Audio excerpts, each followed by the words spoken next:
본격적으로 모델링을 해보기 전에, 환경 모델링을 해보기 전에 한 가지 더 설명하고 넘어가겠습니다. 조금 전에 플로우 오브젝트랑 필러 오브젝트를 만들 때 디테일에서 무버블이라고 선택해달라고 했었는데요. 이 부분의 의미를 지금 더 설명해 보겠습니다. 표면적인 의미는 이 무버블이라고 선택한 오브젝트는 게임이 만들어졌을 때 게임이 진행되는 동안에 위치가 바뀌는 오브젝트라는 뜻입니다. 그리고 가운데에 있는 스테이셔너리라고 선택하면 이 물체는 위치는 바뀌지 않는데, 게임 중에 위치는 바뀌지 않는데 기타 파라미터들, 예를 들어 라이트 같은 경우에는 디렉셔널 라이트 같은 경우에는 뭐 빛의 색이라던가 빛의 색깔이 좀 바뀔 수는 있다. 위치는 변하지 않는다. 이런 뜻이고요. 스태틱은 어떤 뜻이냐면 위치도 바뀌지 않을 뿐만 아니라 어떤 파라미터도 절대 바뀌지 않는다. 게임이 진행되는 동안에는 절대로 바뀌지 않는다. 이런 뜻입니다.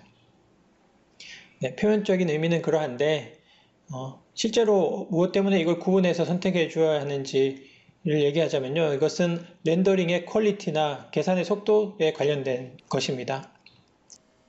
예를 들어 이 물체가 스태틱으로 설정이 되어 있으면 이 물체는 렌더링 할 때 글로벌 일루미네이션을 많이 적용한다는 뜻입니다. 글로벌 일루미네이션은 계산 시간이 많이 들기 때문에 리얼타임에 실시간으로 계산을 할 수는 없고요. 오프라인 계산을 해야 됩니다. 그 대신 렌더링의 퀄리티가 높고 훨씬 더 사실에 가까운 장면을 연출할 수 있는 장점이 있습니다. 반면에 무버블이라고 선택된 경우에는 글로벌 일루미네이션을 최소화하고요.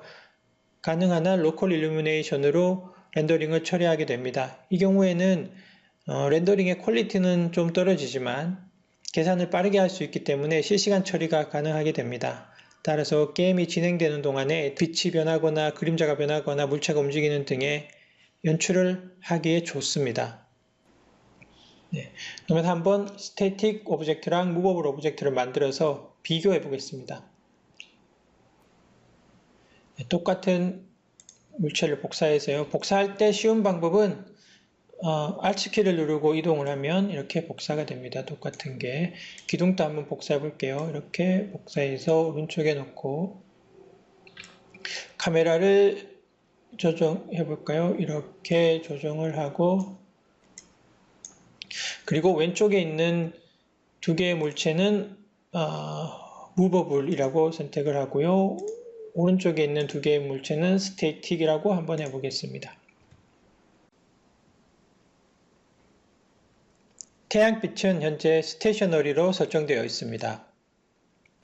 지금 왼쪽에 있는 것은 무버블, 오른쪽에 있는 것은 스태틱인데, 이 스태틱 물체가 있을 때는 위치가 바뀌거나 새롭게 추가되고 나면 항상 왼쪽에 이런 메시지가 뜹니다. Writing needs to be built. 빛의 효과를 다시 빌트해야 된다, 다시 계산해야 된다는 뜻인데, 왜냐하면 오프라인 계산을 해서 그림을 만들기 때문에요. 스태틱 오브젝트들은 오프라인 계산을 한번 하라는 거죠. 이게 시간이 걸리는 일이기 때문에 이 시스템이 자동으로 하지 않고 사용자가 원할 때 하라는 뜻에서 이렇게 메시지만 나오고 시작은 하지 않습니다. 그 계산을 시작하는 일은 오른쪽 위에 있는, 가운데 위에 있는 빌트라는 버튼을 누르면 됩니다. 한번 눌러보겠습니다. 네, 빌트가 완료된 것 같습니다. 빌트가 완료되었을 때 결과를 한번 볼게요. 오른쪽 물체를 보십시오. 이 아주 깔끔하게 되지 않았습니까? 바닥이 매끈하고 그림자도 완벽하고, 위로 가보면 이 기둥 위에 부분도 여기 왼쪽에 있는 무버블 오브젝트는 약간 이상한 것 같은데 오른쪽은 완벽하게 깨끗하게 되었습니다. 네. 보시면 빌트할 때 시간이 좀 걸리신 걸 볼 수 있죠. 오프라인 계산이 물체가 많아지면 많아질수록, 그리고 환경 내에 이 스태틱이라고 설정된 물체가 많으면 많을수록 계산 시간이 오래 걸립니다. 그럼 이 상태에서 오브젝트를 한번 위치를 변화시켜 볼게요. 먼저 이 무버블 오브젝트는 무버블로 선택이 되었습니다. 좌우로 움직이면 그림자가 따라 움직이는 걸 볼 수 있어요. 이 무버블 오브젝트는 항상 실시간으로 계산해서 주변의 그림자 효과들이라든가 음영을 계산하고 있기 때문에 위치를 옮겨간다고 해서 문제가 생기지 않고요. 새롭게 다 계산이 되는 것입니다. 이렇게 그림자에 문제가 없습니다. 반면에 스태틱으로 설정된 기둥을 한번 옮겨 볼까요? 스태틱 기둥을 옮겼더니 조금 전에 바닥에 그려졌던 그림자가 그대로 남아있네요. 사실은 이렇게 되면 안 되는 거죠. 잘못된 거죠. 그런데 오프라인으로 계산해서 그 결과를 그대로 쓰고 있기 때문에 이렇게 문제가 생깁니다. 문제가 생길 수 있다는 걸 이 시스템도 알기 때문에 이 스태틱 오브젝트가 위치가 변경되었을 때는 이렇게 메시지가 나오게 되는 거죠. 다시 빌드할 필요가 있다. 네가 원할 때 해라. 이런 메시지입니다. 바닥도 한번 옮겨 볼까요? 바닥을 옮기면 아이고 죄송합니다. 복사를 속였는데 바닥을 옮기면 뭔가 색깔이 다시 퀄리티가 낮아졌죠. 움직이는 동안에 제작하는 사람이 이제 무어볼 상태처럼은 볼 수 있게 해주는 거고요. 그 대신 퀄리티는 떨어졌습니다.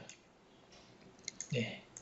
그러면 다시 위치를 이렇게 좀 바꾼 다음에 빌드를 하면 원하는 그림이 나오겠죠. 네, 이렇게 스태틱 오브젝트들은 다시 한번 빌드를 해줘야지만 최종 퀄리티가 화면에 표시가 됩니다. 네, 공중으로 좀 높였더니 그림자가 여기 안 생기네요. 네, 어쨌든 이렇게 무버블이랑 스태틱의 차이를 봤는데요. 우리가 지금 하는 예제에서는 건물을 지어 보려고 하는데, 작은 집을 지어 보려고 하는데 퀄리티를 가능하면 높게 해서 지어 보려고 합니다. 그렇기 때문에 물체들을 전부 다 스태틱으로 설정해서 하려고 하고 있습니다. 그럼 이제 테스트해본 오브젝트를 다 지우겠습니다.